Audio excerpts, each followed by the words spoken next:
મિત્રો તમારા માટે એક મસ્ત રોમેન્ટિક સ્ટોરી લાવી છે તો ચેનલને સબસ્ક્રાઇબ કરી દેજો। મારું નામ મનીષા છે।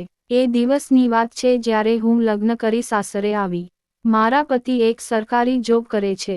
એમનું નામ હેનિલ પટેલ છે। મારે જેઠ છે એક સુરતમાં ડાયમંડનો બિઝનેસ છે અને બીજા જેની હું વાત કરવાની છું તે મહેસાણામાં સર્વિસ કરે છે અને મારા પતિ પણ એ વખતે ભરૂચમાં BMCમાં સર્વિસ કરતા હતા। મારી વાત કરું તો હું મધ્યમ શરીર અને દેખાવમાં સુંદર લાગું। મારી ફિગર 33, 30, 32 છે। અમે જેઠ જેઠાણી હું અને મારા પતિ સાથે રહેતા હતા।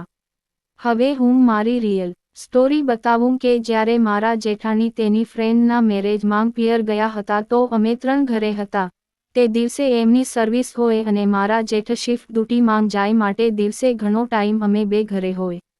મારી જેઠાણીની ગેરહાજરીને લીધે એમની નજર મારા પર હોય હું કારણ કે તેમની પત્નીની યાદમાં તે મારી સામે જોઈ રહેતા હતા। ઘણી વાત તે તેમના રૂમમાં હાથલારી કરતા તેમનો અવાજ સાંભળી ગઈ છું। હું કામ કરતી હોય ત્યારે એ મારા સંતરાને ત્રાસી નજરે જોયા કરે છે।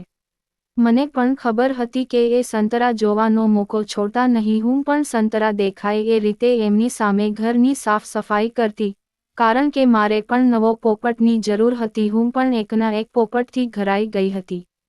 હવે એક દિવસ મારા પતિને કામ માટે 2 દિવસ બહાર જવાનું થયું તો ઘરે હું અને મારા જેઠ જ હતા। મારા જેઠની પણ ડે શિફ્ટ હતી તો તે પણ રાતે ઘરે હતા। એ દિવસે રાતે જમીને હું કામ પતાવી ટીવી જોતી હતી। શિયાળાનો દિવસ હતો તો ઘરના બારી બારણાં બંધ કરી ટીવી જોતી હતી। એ વખતે મારા જેઠ પણ મારી બાજુમાં સોફા પર બેસીને ટીવી જોતા હતા। એ જ વખતે ટીવીમાં જે મૂવી ચાલતું હતું તેમાં રોમેન્ટિક સીન આવ્યો। તે જોઈને તે કાબૂમાં ના રહ્યા અને ધીરે ધીરે એમનો હાથ સોફા પર મારી પીઠ પાછળ લાવીને ટચ કરવા લાગ્યા। હું પણ કંઈ બોલી નહીં તો એમને ધીરેથી મારા ખભા પર હાથ લાવ્યા તો મેં એમની સામે જોયું તો એ હસવા લાગ્યા અને હું શરમાઈ તો એમને મને તેમની તરફ ખેંચી અને ગાલ પર ચુંબન કરીને મારા સંતરા પર હાથ ફેરવા લાગ્યા। મને પણ ગમવા લાગ્યું તો મેં પણ તેમને સાથે આપી રહી હતી।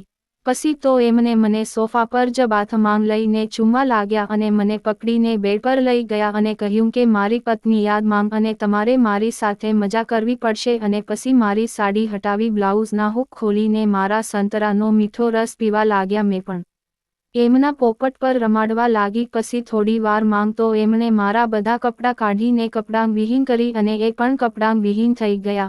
મેં એમનો પોપટ જોયો તો એકદમ ગુસ્સામાં થઈ ગયેલો અને જાડો અને લાંબો પહેલી વાર આવો પોપટ જોયો। પછી તો મને મારા પગ પહોળા કરી પોપટ મારી ગુફાના છેદ પર ઘસવા લાગ્યા। થોડી વારમાં તો એમને પોપટને ગુફા પર રાખી ધક્કો માર્યો તો પોપટ અડધો ગુફામાં ઘૂસી ગયો। પછી ફરીથી ધક્કો માર્યો તો પૂરો પોપટ ગુફામાં ઘૂસી ગયો અને મારાથી ચીસ પડી ગઈ અને પછી તો એમને રમત રમવાનું ચાલુ કરી દીધું। લગભગ 20 મિનિટ રમત રમી અને પાણી ગુફામાં પાણી છોડી દીધું। મને પણ બહુ મજા આવી। પછી એમ જ પોપટ ગુફામાં રાખીને મારી પર 5 મિનિટ સૂઈ રહીને મારી બાજુમાં સૂઈ ગયા। પછી સૂતા સૂતા મારા સંતરા દબાવે ગયા। લગભગ અડધા કલાક પછી ફરીથી એમનો પોપટ ગુસ્સે થઈ ગયો અને મને ઘોડી બનાવી પાછળની ગુફામાં પોપટ ઘાલીને રમવા લાગ્યા। લગભગ 25 મિનિટ રમત રમ્યા પછી પાણી છોડી દીધું અને અમે 2 જણ એકબીજાને બાથમાં લઈ સૂઈ ગયા। સવારે જાગી તો મારા પગ દુખતા હતા અને બીજે દિવસે મારા પતિએ પણ મારી સર્વિસ કરી પણ મારા જેઠ જેવી તો ના જ મજાવી। મિત્રો તમને સ્ટોરી પસંદ આવી હોય તો ચેનલને સબસ્ક્રાઇબ જરૂર કરજો જેથી બીજી સ્ટોરી તમારા સુધી જલ્દી આવી જાય।